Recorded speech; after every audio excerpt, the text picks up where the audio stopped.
Good morning and welcome back to another episode of Just Centered Adventures. What is our mission in life today? We are trying to catch some squid. They are my favourite food. They are delicious. They're also really good bait. Yeah, we don't really use them for bait. I eat them. But we'll run through all the things that we do to chase some squid in Lake Macquarie.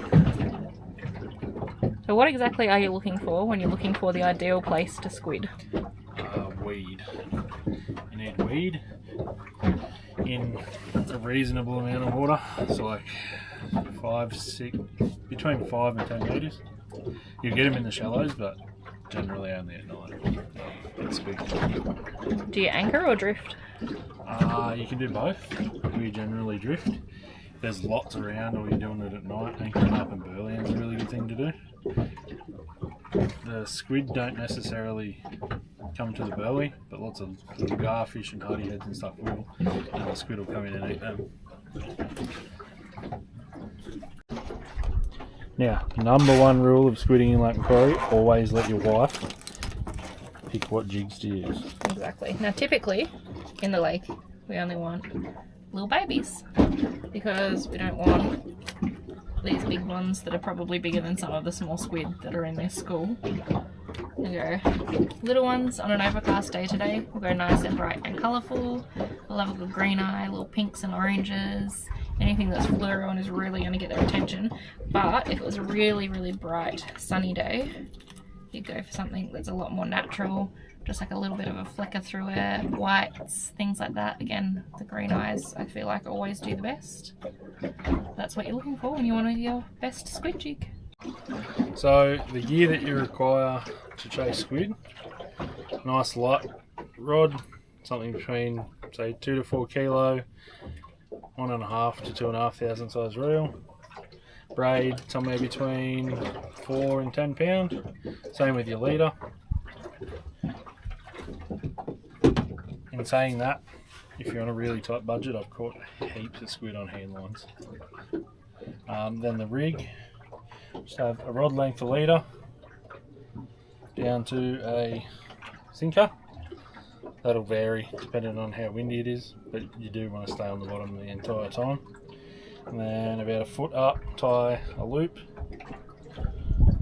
with a jig on it, and then above that another one about 1 foot above that, and then we drop that to the bottom and the squid eat it and we eat the squid. If we're lucky. Could you put more than 2 squid jigs on the line like we always used to? But could you if you wanted to? Theoretically, but they'll probably get tangled, and don't quote me, but I don't know that you're legally allowed to. 3 maybe, more than 3 no. Okay, I did not know that. Just drop him to the bottom. Make sure he gets all the way to the bottom. We've had varying success whether you hold it and give it some like long lifts and drop it back down, and that sometimes seems to work the best. Other times it seems to work the best if we don't touch it at all. If we just put the rod in the rod holder. Really depends on the day. Yeah. So I mean, mix it up, try both.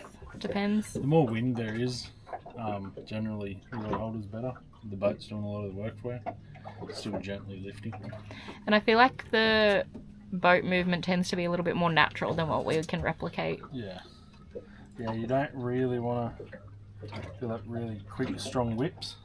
Just lift it off the bottom and then let it sink back down. Yeah. If it's in your hand. If the water and the boat want to do work for you, typically, if they're finicky, we found that works a little bit better. But in saying that, it does depend on the day. If it's super calm, you can also cast it out and then just slowly retrieve it. Can't say we've had a ton of success doing that, but no. Generally, you need a little bit of wind. If you're not going to drift, it's really hard to do. Squid we've tended to find are something that's quite finicky in the lake, and they can vary for a whole bunch of different reasons. Yeah, so to start with, they're only a summer thing. It's when they come in and breed, and all that sort of stuff. Generally, you'll do better around the prawn run, but it's not. You'll still get them. and the prawn run's not happening, but they are a lot more prolific when the prawns are around. If we've had a lot of rain, generally you'll struggle big time. Which is funny because that generally pushes the prawns out, but if you have a ton of rain, it'll like even stuff up a couple of years. It'll like kill the eggs if you've had too much fresh water in the lake.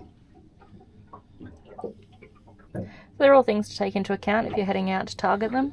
Again, it doesn't mean definitively that you won't or definitively that you will, but there are things that can help you along the way. It's all those little 1% things that all add up. Well, he might not be a real big one, but He's a squid. a squid is a squid. He's a start. On the pink jig, of course, because pink is obviously the most important colour when you're squidding. You will, however, often find, once you've found one, You'll find a couple. you will. This one sounds at least like he might be a bit more of a edible tooth deal. Never mad at that. If it's at all possible, if they're securely on, it's always a good idea to try and let them have a bit of an ink before you bring them into the boat too. Pop them in the face like that. Yeah. Many a pink pair of swimmers has been ruined by a squid overboard. So far the favourites today do seem to be the pink one and then the orange and green coloured one, which isn't entirely uncommon when it's a bit more overcast today, even though the water clarity is pretty spectacular at the minute.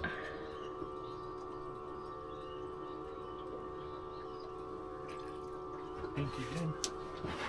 Yeah, I always told you, honey, pink for the win with squid.